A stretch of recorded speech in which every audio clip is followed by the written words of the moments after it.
Hi, this is Sean Aller, the 2004 Junior Bassmaster World Champion. You're watching WesternBass.tv. I'm Kent Brown, and you're watching Western Bass TV.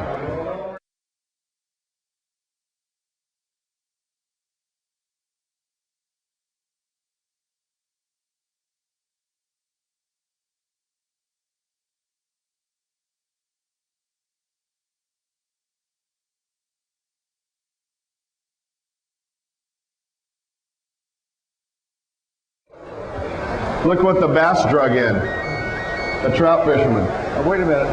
Oh, good. Your volume's turned down. I love this. No, they just turned yours up.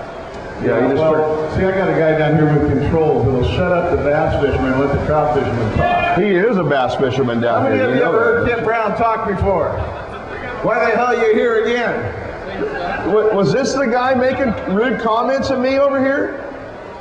Security. You got people on this side listening to you too? I got some guy giving me a hard time. He must be the one and only trout Don't you guys fisherman. want to go do some embroidery with your wife? It'll be more exciting than Look, this. his buddies just moved away from him. He didn't even want to be near him. You see that? You know, this guy has been he's qualified for more events than he's lost than anybody I know. Oh. In the clutch. He puts his car in neutral, just keeps pushing that clutch in and out, in and out. You know, I don't. You guys all know Seth Henderson from the California Sportsman, KHTK Radio, every Saturday morning from 6 to 8. See, the one guy in the Triton hat goes, hell no, I don't know who he is. That doesn't surprise me, being a bass fisherman. He's smart. He's pretty smart. Bass fishermen are bulletproof. They're out there at the first track of the day looking for that cup of coffee and a beer. And trout fishermen won't go out unless it's 80 degrees or unless they have their little heater on and their canvas zipped around I them. want you to know, I have a hard time casting a spinnerbait when I've got a canvas cover zipped around me. You know what I I've mean? been out there when it was 70 before. Let's not be abusive now. 65 maybe. With a jacket, rain gear. Oh man, I'm telling you. One day, Kent wanted to take me out to pre-fish for a tournament one time. So I went out and pre-fished with him, and I was going to fish the tournament later on. And he said, you know what we're going to do tomorrow, Seth? We're going to go like, 70 miles? 75. Yeah, in 5-foot waves at about 60 miles an hour. And I was running from Stockton to Verona to the mouth of Feather River. Yeah, that's where I was running. Gives you the idea of the intelligence level that this man has. Now, get this. I sit in this boat, and I got a nice boat. I got this big thing with sidewalls on it, and downriggers and grab rails. I sit on this thing that could... You've got an aluminum boat. And you got a saucer with a point on the end of it. He fires up that big old Mercury on the back of that thing, and we start idling. I'm thinking, that's fine. We're not going to get too crazy out here. It starts calling bugs across that water. And you hear this as we touch, you know. We're basically up in the air riding on the prop. And I look over at him. He's got a helmet on. He's got a full shield across his face. He's got a seatbelt on, a life jacket on, and he's got something attached to the side of the boat in case he flies out and will kill the motor. I said, hey, where's all my safety gear? He goes, optional. Yeah. I didn't order it for that cheap side. bass fishermen can be. They don't care about the trout guy next to him. Hey, Sep, you see that fish in the tank down there? Is that a dead one? Yeah, you see that fish in the tank down there? Yeah, I do. 14 and a half pounds. You know how he got to be 14 and a half pounds? Eating little silver kokanee? Eating silver kokanees and trout. That's right. You know what a bass does to those fish you fish for? Yeah, I've seen it. Poof, looks like somebody lets go of a handful of glitter. That's what they do, yeah. And pretty much all you ever see is just a tail sticking out of their throat. This guy's obviously eating a few. I think there's a couple of kokanee organizations that got a contract on this guy. I'd just like to remind you all of my new bass eradication program I'm starting. Hey, now. Catch them, just toss them up on shore and let them die naturally. You know the advantage is why that program will never work? He never catches any. Oh, yeah. Ever. Remember that day we pre-fished? You did catch one. I'll give you that. He caught a 7-pounder. That was an 8 today. I caught it. 8-pounder, 7-pounder. I don't know. It was around there.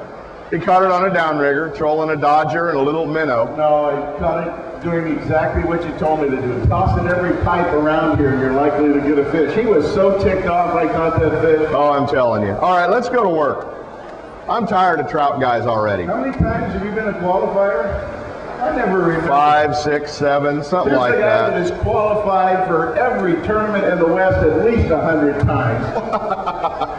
one of the top professional bass fishermen in the West, who is not the least bit shy about sharing his knowledge and information to help make all of you better fishermen. Ladies and gentlemen, my friend, the regular guest of my show, Mr. Kent Brown, please. Thanks, Sep. Sep Henderson, California Sportsman. You guys can catch Sep's trout trolling seminar over in the California Sportsman Theater if you don't have anything better to do a little bit later today. But you guys look all too intelligent to be a bunch of trout fishermen. Hey, as Sep said, my name's Kent Brown, and I'm just really excited to be home. It's kind of fun to get to come home and do a seminar. We're going to be throughout the West the next 7 weeks.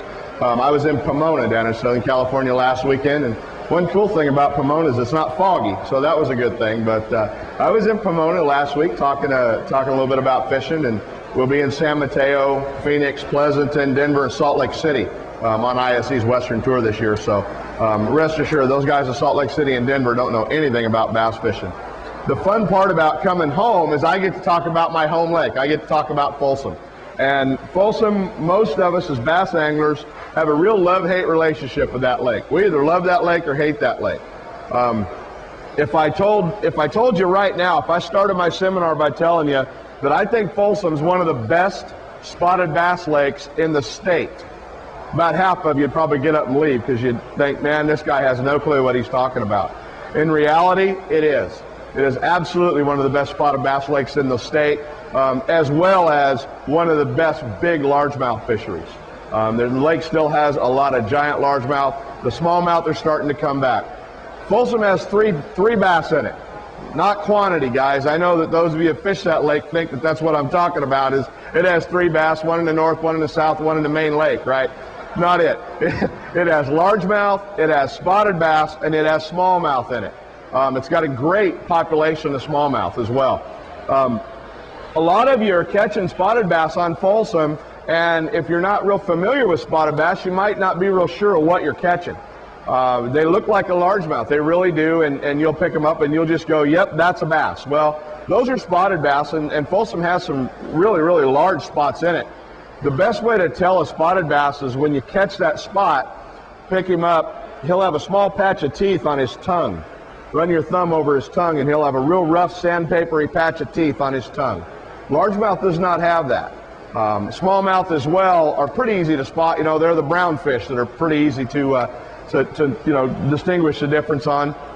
And some big largemouth. If you had to go fishing at Folsom and only fish for largemouth, I hate to tell you, but it would probably be considered the Dead Sea by many of you. But spotted bass has really made fishing a lot of fun.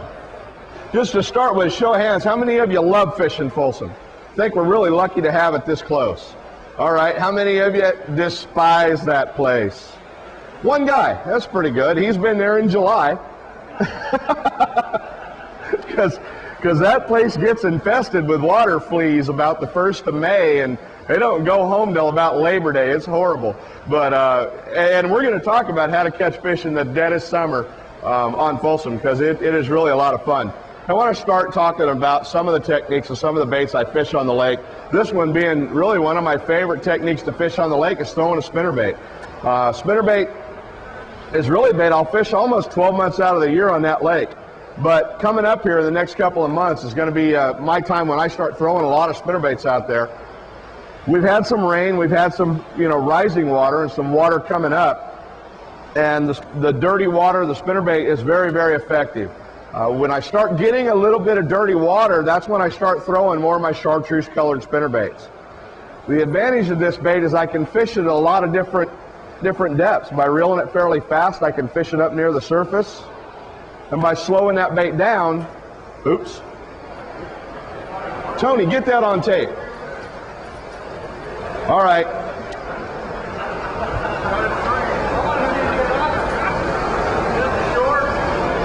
That's a tree. That's a tree. That ain't bad, is it? I am more than happy to invite each and every one of you up on top of the tank and try to do that cast.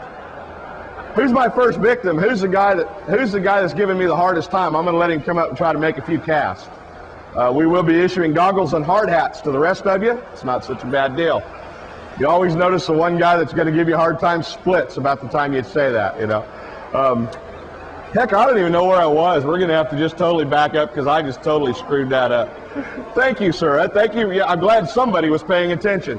What I'm going to do is I'm going to slow my retrieve way down and fish that bait much deeper. And a lot of times, you know, I'll fish that bait down 15, 18, 20 feet of water. As the lake's rising right now and coming up, and yet still, you know, fairly cold, a lot of those fish will suspend on our steep vertical bluff walls. Now, where are most of our steep vertical bluff walls at? South Fork, right?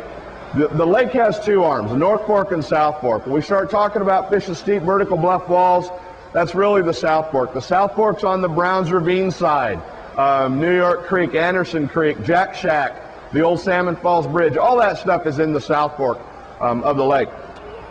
And we'll talk a little bit about the North Fork as well, because they are as different as night and day, those two arms are. But what I'm going to start doing when I'm slow rolling a spinnerbait out there this time of year and on into the spring, the first thing I'm going to do is, you know, bass fishermen have a tendency, we want to throw to the bank and reel it back. But what happens is those fish start suspending, and they may be sitting out there in 25, 30 foot of water, 20 foot of water, and they're off the shore on those steep vertical banks. Now, if we picture this wall right here as being our, you know, vertical bluff wall we're fishing, most bass fishermen have a tendency, they want to throw to the bank and reel it back. We're very target oriented.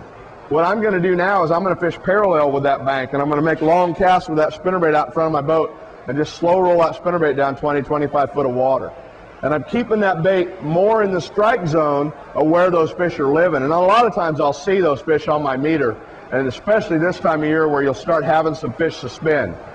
Another month, 3 weeks to a month, as soon as the sun pops out for a few days, those fish are going to start making their move back into the creeks, and they're going to make their moves back in on the main flat points, out on the peninsula. They're going to start moving towards those running creeks. A little bit later in the year, another probably 2 months from now, those fish are going to be right back in that running water in those creeks. And I mean, they'll have their nose back in that running water like trout. And I'm going to show you how to catch those fish as well, because those fish are a little bit different, but a spinnerbait is a great bait to fish out there. Color on a spinnerbait.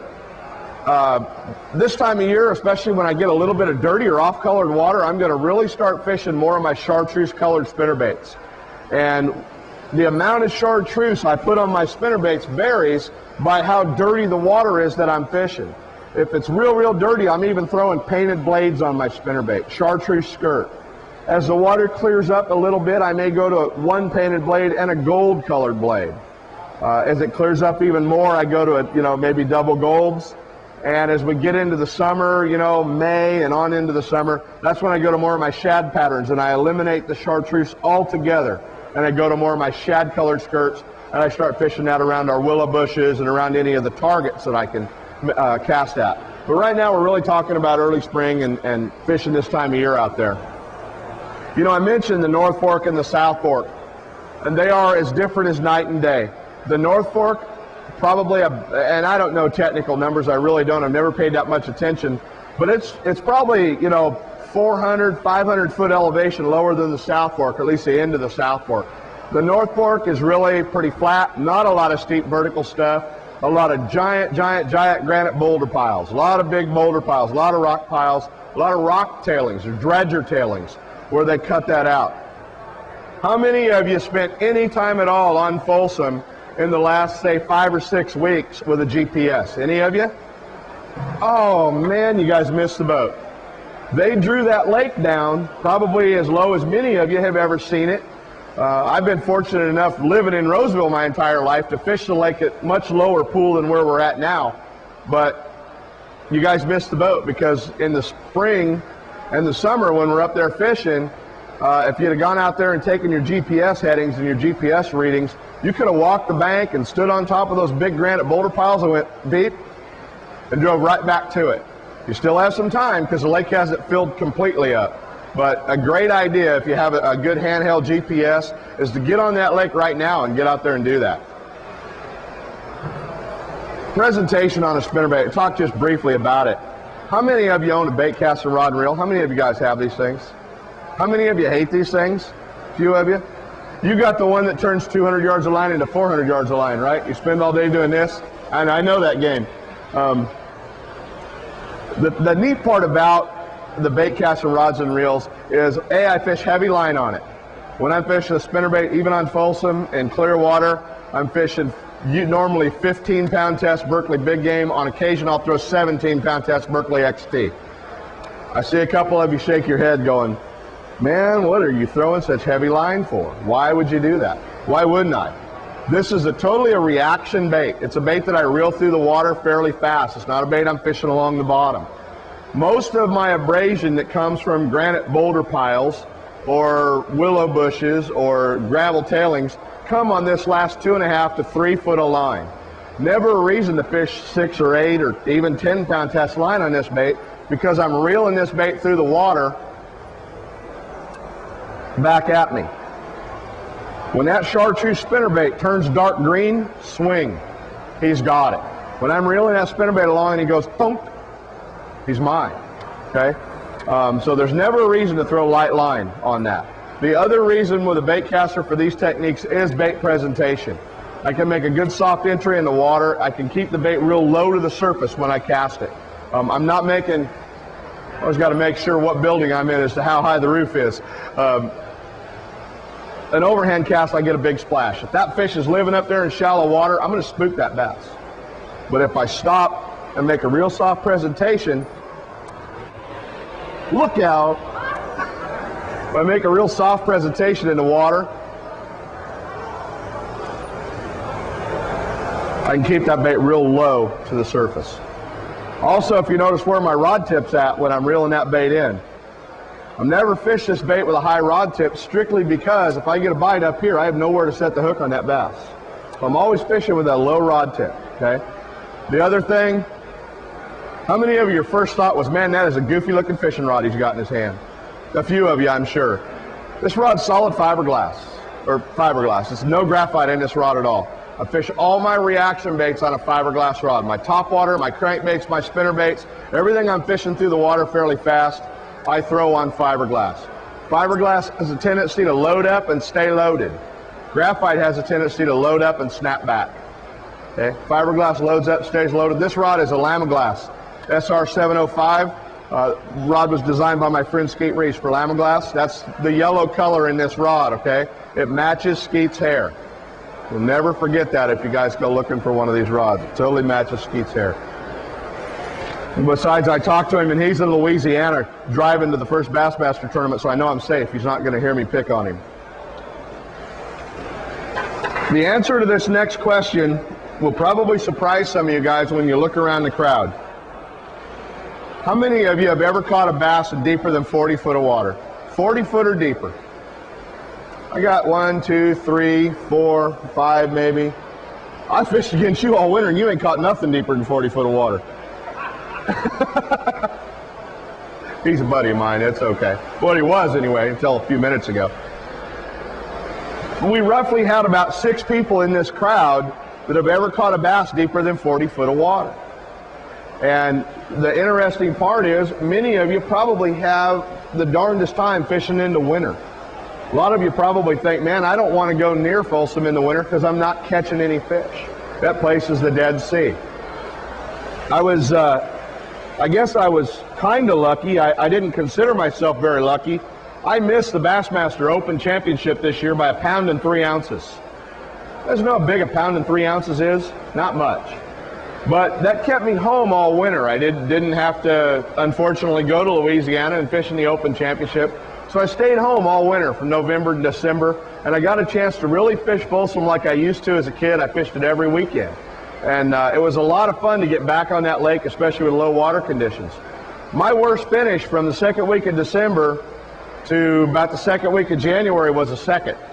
And I won 3 events out there. Just little tournaments that we had staged out there to fish. Every fish I caught, I never caught a bass in any of those tournaments shallower than 30 feet. Every one of those fish were from 30 to 75 feet of water. What most of you do, unfortunately, when you start trying to do a little bit of deep fishing, what happens is the tackle that you're using really doesn't help you fish deep.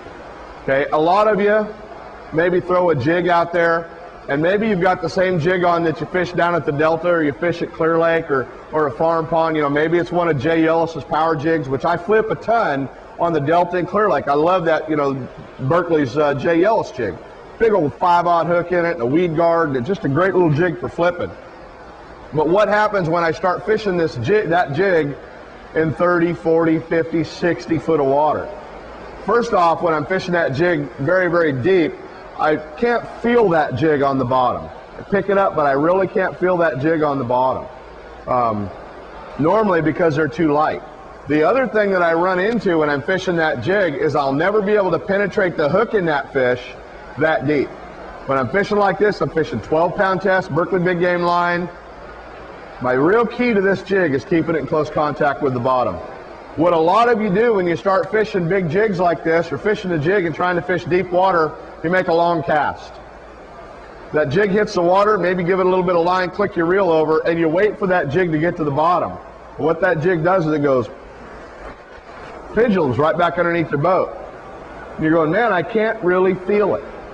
When I'm trying to fish deep, the longest cast I'll ever make when I'm fishing deep is about that right there. That's all I'm doing. And I'm free spooling that jig all the way to the bottom. If you were to watch me fish out there when I'm fishing deep, you'd think, man, that guy backlashes every cast he makes. But what I'm doing is I'm feeding that jig line. Once I get that jig down on the bottom, then I'm going to drag it with my trolling motor. I've got my Minn Kota set down there on about 1 or 2 on real slow speeds if it's not windy, and I'm staying in direct contact with that jig and I'm dragging it. I can watch it on my depth finder. If I come out over a break, I can give that jig a little bit of line and walk that jig down that break. In the same respect, I can stop and fish right back uphill with that jig as well and slow it way, way down. If you go fishing with about 6 jigs and you come back with 5 of them, you didn't fish it right. All winter, I was losing 20, 25, 30 jigs a day. And that's where those fish were living. They were on the breaks and on the big rocks. A little bit difference in my jigs is something you'll see when I'm fishing deep, and you guys can see them when I step down. I'm fishing a football-style head jig with no weed guard on it, no weed guard whatsoever, and it's got a 4/0 light wire hook. I don't have a big flipping hook in this jig because a 4/0 will penetrate much better in deep water on these fish. Okay, no weed guard, a rubber jig, a little Berkeley power chunk trailer on the back of it. All I'm doing, like I say, I'm going to throw that jig out and fish it back. I'm going to keep it in real close contact with the bottom, and I want that jig to imitate a crawdad. I get asked so many times, what's the bite feel like? I had guys fishing with me all winter that when we start fishing 45, 50, 60 foot of water, what's the bite feel like? What's it feel like? I pick this jig up, it weighs 3/4 of an ounce, all right? Once again, I'm stepping everything up. I'm fishing 3/4 and 1 ounce jigs. 3/4 of an ounce, 3/4 of an ounce, 1.5 ounces. That's a bite. When I pick that jig up and it weighs 3/4 of an ounce, or 3 ounces like that one does right there, that's a bite. That's my fish. They get more of my baits this way.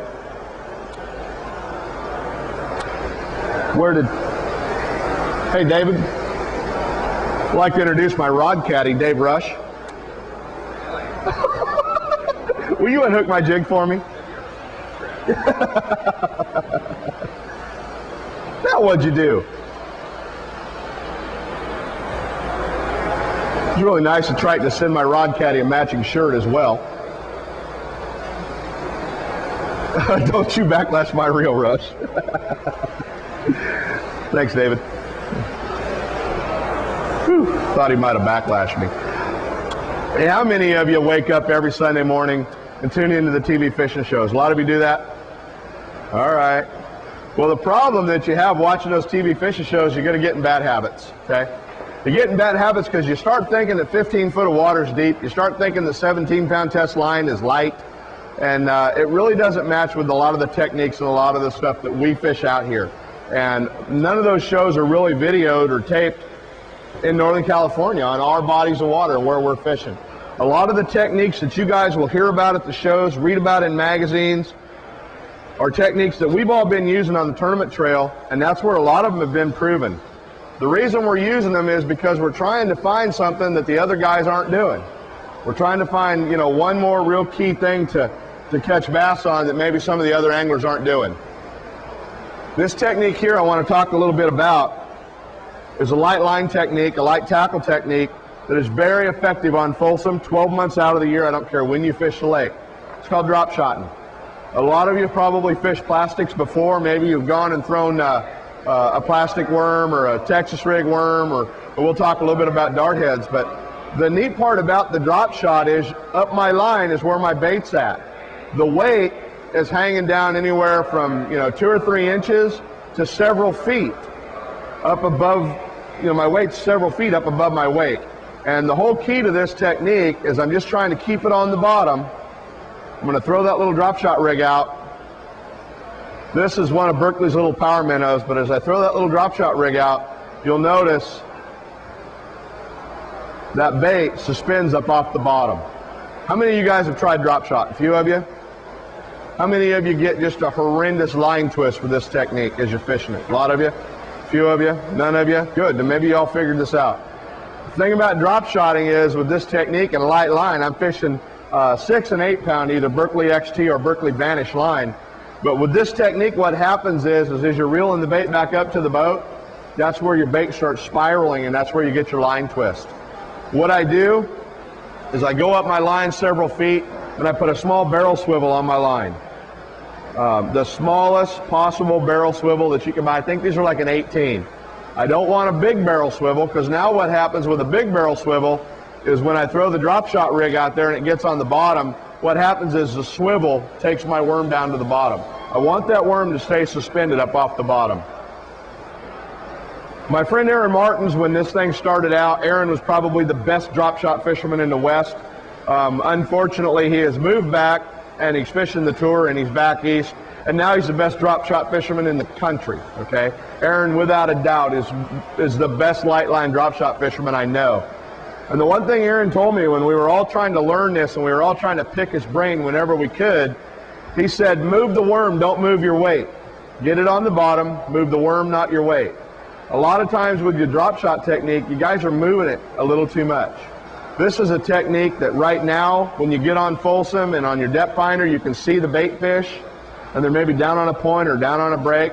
You see the bait fish. This is a technique you want to drop that bait straight down on top of those fish. And you're fishing vertical right over the top of them. Really, 2 kinds of bait or small bait fish like that in the lake.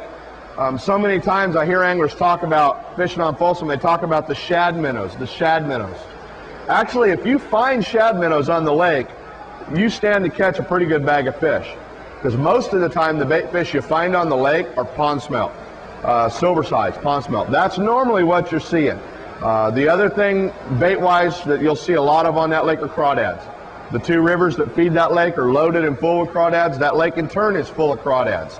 That's why the jig is so effective, and why drop shot and a small crawdad worm on that lake is also very, very effective. Another way to fish plastics up there on that lake, and this is 12 months out of the year, is a dart head. Yes?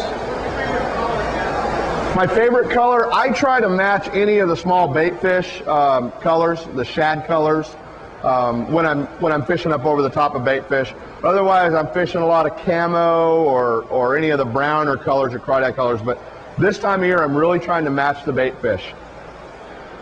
The other technique that I fish a lot up there is a dart head with like a small tube, like a little power tube or gets it. Also, an absolutely fantastic bait on that lake. We've talked a lot about this time of year and going into the springtime, and there's one other technique from the spring throughout the summer that I really want to show you. And you guys that'll get an opportunity here in an hour or so to catch Gary Dobbins' seminar will learn a whole lot more about it. But a technique called ripping, and great technique on this lake. A lot of us grew up fishing rapalas, rebel minnows, things like that. Really is no different. The technique that with ripping is just a small bait fish. If I reel it back to me, it doesn't do a heck of a lot. It just kind of reels back to me. This is a little bait made by River to Sea. It is an imported bait. but it is much less expensive than some of the imported baits you guys might have in your tackle boxes. They've done a great job, little chartreuse shad bait, and with the ripping technique, all I'm really doing with this bait is just an erratic action. Just snap. It's real hard for us to see these baits in the tank as well, but all I'm doing is just a real erratic action and pausing that bait. And I want that bait to look like an injured bait fish as it comes back through. The bite on this bait will just be a thunk, pull and reel. You don't have to bring both feet off the front deck when you set the hook on him. Pull and reel. I got him. Okay, I'm normally throwing on about 12-pound test line, 10 or 12. Jerkbait or ripping, man, February to August. You'll catch fish at Folsom on that technique, without a doubt. And it's a very, very good technique. I like the smaller size because, once again, we're dealing with pond smelt, and we're dealing with a smaller bait fish size in that lake. You know, we're not dealing with Clear Lake where you're talking about a shad minnow that's half the size of your hand. We're dealing with pond smelt, and a lot of times we're dealing with spotted bass. And probably another month, 3 weeks to a month out there, when you first start throwing the jerkbait a lot, you're going to see a bass maybe come right at your boat, flash on the bait and go away. And you'll go, oh man, there was a follower. The next thing, you'll be throwing that jerkbait along, and all of a sudden you'll see one flash and go away. When I see that, I'm going to start fishing a bait a little bit deeper. I'm going to try to fish that bait either with a suspend dot or a little deeper build bait like I have tied on there, instead of my shallower baits. The deeper build baits will get down to where those fish are, and you'll catch a lot more of those fish. The other thing you're going to find a little later in the year is a spotted bass running packs. And you might catch one, you might catch two, you may have one on, and there'll be 10 or 12 of them with him. And usually that is in the fall or in the spring. And when you find those fish doing that, don't be afraid to come back to those fish or that area where you caught that fish. I talked a little earlier about in the springtime when we're dealing with running water, fish moving to the backs of pockets. What's the other thing, for those of you that have fished Folsom for a lot of years, what's the other thing we have out there now that we've had to learn how to fish? Anybody know?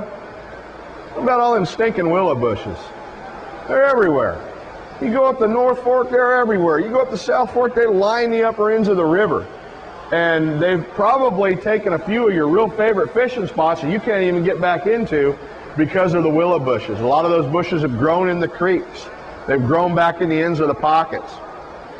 How do you catch those fish out of a willow bush? Well, there's a lot of different techniques. I throw a lot of topwater on them, but I also throw a lot of weightless baits. I throw a lot of minnow imitating baits, the power bait minnow. I fish a lot of the Cinco type baits. Berkeley's got a little bait out that imitates a Cinco. Very slow fall on this bait. You see how slow that bait falls, and it just stays in the strike zone of those fish, and I can pull those fish out of the willow bushes. I fish it with a gamakatsu hook in it. This is a little round bend gamakatsu, but I fish it normally with an EWG gamakatsu hook in it, fishing straight 12-pound test mono, Berkeley big game mono. As I'm fishing that bait back, it's almost like minnow fishing or bait fishing. I throw that bait out next to the willow bush, and I wait, and I wait, and I wait. And all I'm doing is I'm watching my line, just like you're fishing a minnow. And all of a sudden your line goes, it's gone. When your line tightens up, swing, you got them. How deep is this technique good for? All depends on your patience.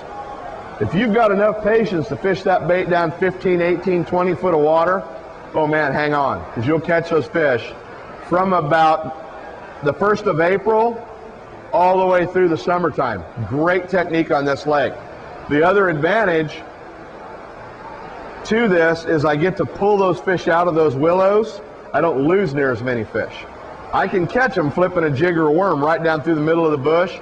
With this technique, I can draw those fish out of the willows. And I fish a lot of different types of baits. I fish this. I fish a lot of weightless worms.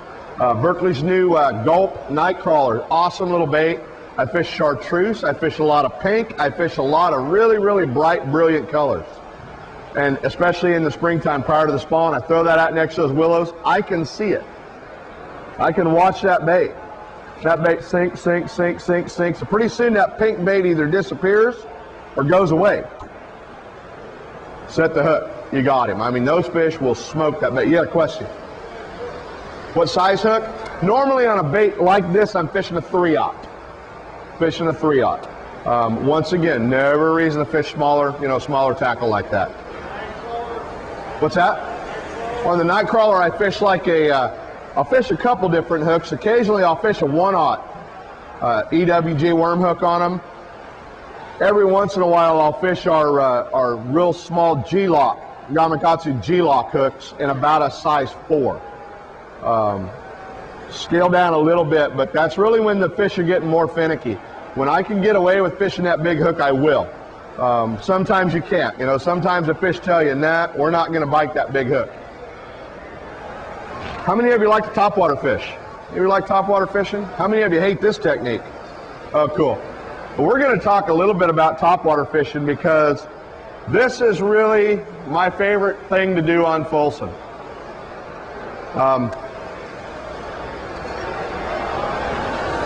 Topwater fishing on that lake, a lot of you get into a really, really goofy mindset when you get on that lake. And you're the first ones at the gate at 5:30. The middle of July, the middle of August, you're the first one at the gate, man, you got your topwater bait tied on.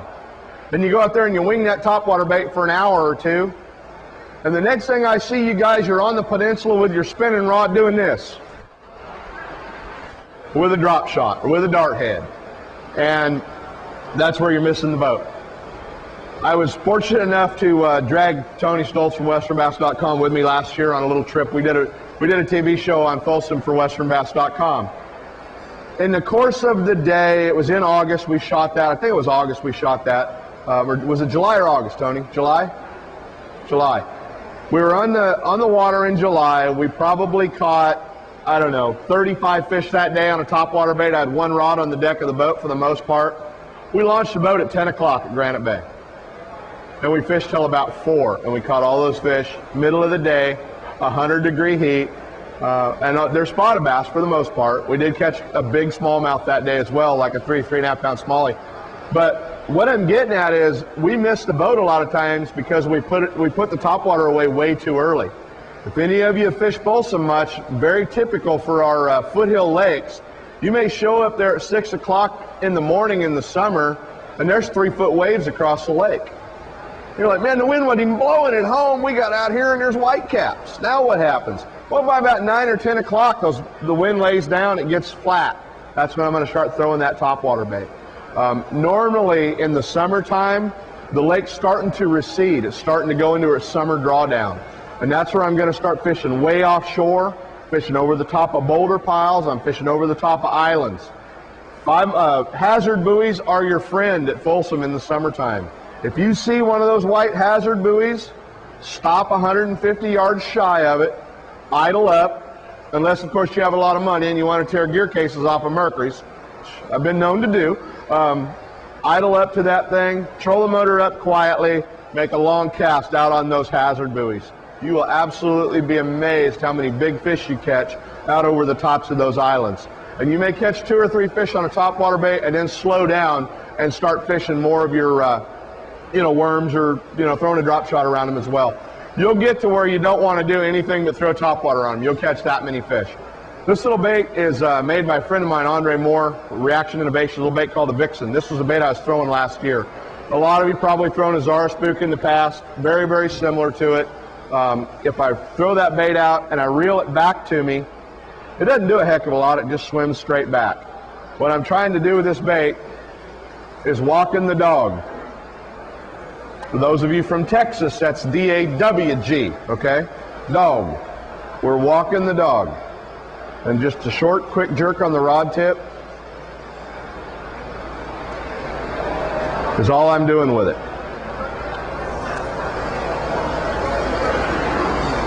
Now, what's the first mistake we make as topwater fishermen? Whoosh, fish eats it, right? What do?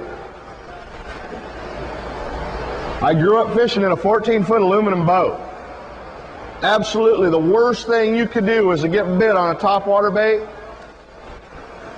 And the next sound you hear is the old man trying to get that out of the top of his new hat. It's a bad thing, okay? All of you probably have that nasty habit as topwater fishermen. When that fish blows up on it, you swing long before you feel that fish. That fish blows up on that topwater bait, just keep it right on coming until you load that rod up, till you feel the weight of that fish. Once again, don't have to bring both feet off the front deck when you set the hook. Pull and reel. I got him. I've got big number 4 Gamakatsu round bend trebles on there. Set the hook. I tied direct on everything. We're going to get into a little bit about talking about fishing line and knots and things like that in just a few minutes. But this is the main deal, one of my favorite baits. The other bait that I spend a lot of time fishing on that lake is a popper, a little popper. And a lot of you probably are familiar with these types of baits. I want to tie this one on. This is River to Sea's little popper. Man, what a neat bait. It's a lot of fun to fish with. It's got the gills cut out, so it actually blows water through the gills of this topwater bait. It really is an erratic bait. Looks like a little bait fish. Sometimes the walking type baits work very well. At other times, you really need to slow down. And with your topwater fishing, don't think it's an April, May, June type technique. It's all summer. The best topwater fishing you'll get into on that lake is September and October. Those are my 2 favorite months to throw topwater on that lake and when I catch a lot of big fish. The lake's on the drawdown. It's very clear water, and we start fishing offshore boulder piles and offshore points. September and October, absolutely my favorite times of the year. I go absolutely from night to day, from about October to November. I go from throwing nothing but a Zara spook for the entire month of October to nothing but that 3/4 ounce jig in 35 to 50 foot of water in November. They move that fast. But some of your biggest bites you'll get on that lake is in the fall. And that time of year, one of my favorite things to do is throw a little popper, like that little River to Sea popper. And the reason why is our bait fish are up on the surface. There's a lot of trout busting bait up on the surface. There's a lot of bass busting bait, up near the surface. The lake's on the drawdown. It's starting to turn over, and we're starting to get much cooler nights and cooler water. This little bait, absolutely one of my favorite topwater baits to fish with. And most of you probably grew up fishing a hula popper. Some of you probably opened the package of a hula popper up and you read that little card that came in it, right? And it said, throw that bait out, pop it, let the rings disappear. Pop it, let the rings disappear. Oh my God, I run a 101-pound thrust trolling motor. I can't fish like that. I got to keep that bait moving, right? I want to imitate something that's trying to get away. And that's what I'm doing. Not like the instructions you read in the old hula popper or the popper baits. What I'm doing with this bait is I'm trying to imitate a bait fish, trying to get away. That's what I'm doing with that bait. I'm keeping it moving. A lot of times the fish will tell you how they want it. A lot of times it's a pop, pop, pop, pop, pop, and then stall the bait. Pause it. Pop, pop, pop, pop, pop, stall the bait. Throw it up next to that willow bush, but don't throw it right at the willow bush. Throw it 20, 30 feet beyond the willow bush and work it up to the bush. How many of you have had this happen when you're fishing at, one of those willow bushes and you make a cast right at the willow bush with the bait, it lands next to the bush, and before you can get the reel handle turned over, one eats it. And you're up here and you're picking out a backlash. Oh God, what was that? And your buddy in the back of the boat screaming, swing! I know, it happens, okay? But if I make a cast past the bush, pop, pop, pop, pop, pop. When I get next to that bush, I'm ready. If he eats it now, I've got that fish. I'm going to catch every one of those fish. Colors on my topwater baits, I'm always trying to imitate shad or trying to imitate a bait fish. I really like to fish the chartreuse shad or the threadfin shad colors as well. How many of you, I know there's a few of you, how many of you have the same fishing line on your reels that you had in June? Come on, there's a couple of you, I'm sure. All right. I'm very fortunate. Every year I get to go to Galaxy Marine and I pick up my new Triton boat. I get to fish out of a TR-20 Triton boat, powered with a Mercury outboard. Tow it with a big Ford truck. I get to use all these cool Lamaglass rods and reels, my Fluger bait cast reels. You know what separates me and a bass? the same $6 worth of fishing line that separate you and a bass. And fishing line takes a lot of abrasion. It takes a lot of abuse. This, I guarantee, has happened to each and every one of you here. Each and every one of you have been fishing. You're going down the bank and you get hung up, right? And you're doing this deal. Pretty soon it's,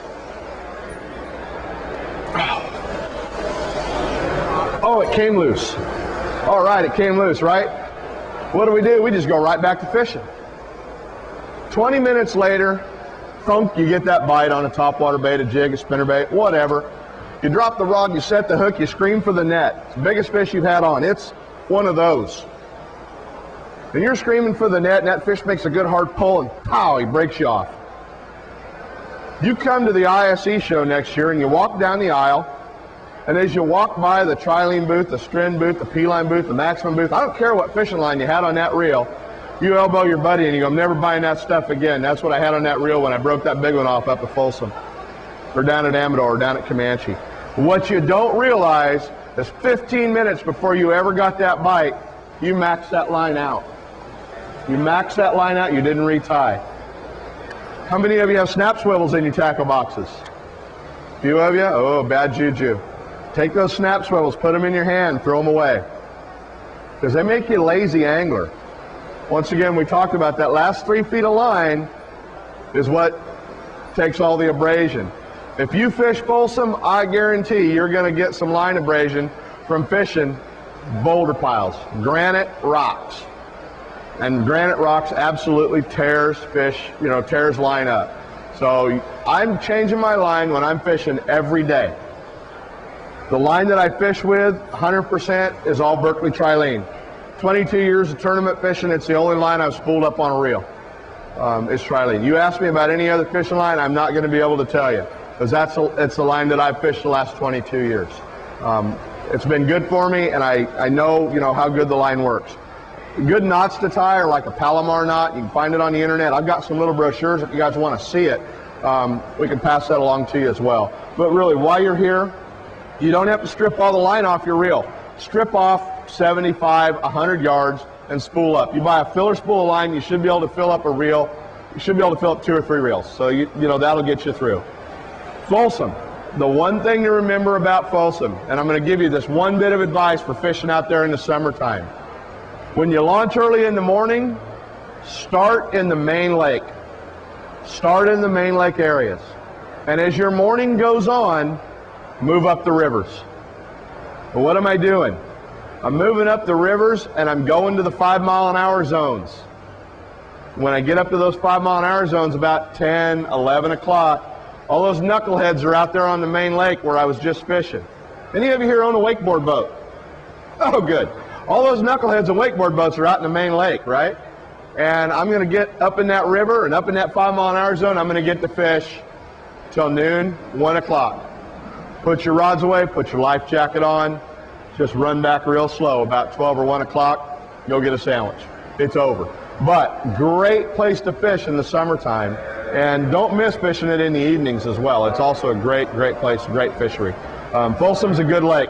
Guys, I'm going to be over here in the Galaxy Marine booth. We'd love to show you the new Triton boats. We've got the 2005 X boats over there. Love to show you the new Triton boats, any of the techniques we talked about. And coming up here in about 10 minutes, the West's all-time leading money winner, Gary Dobbins, will be up here talking about his tournament-winning techniques. I can't thank you guys enough for spending your first hour at the show with me. Tell your friends about it. We do have a 14-pound bass in the tank. That is a pretty awesome fish for you guys to get a chance to see. Thanks again for joining me here in the show. My name is Kent Brown, and you guys will be able to catch us in the upcoming weeks if you forgot something on westernbass.com. Thanks to Tony and Lee here filming that. Thank you guys. Enjoy your day here at the show.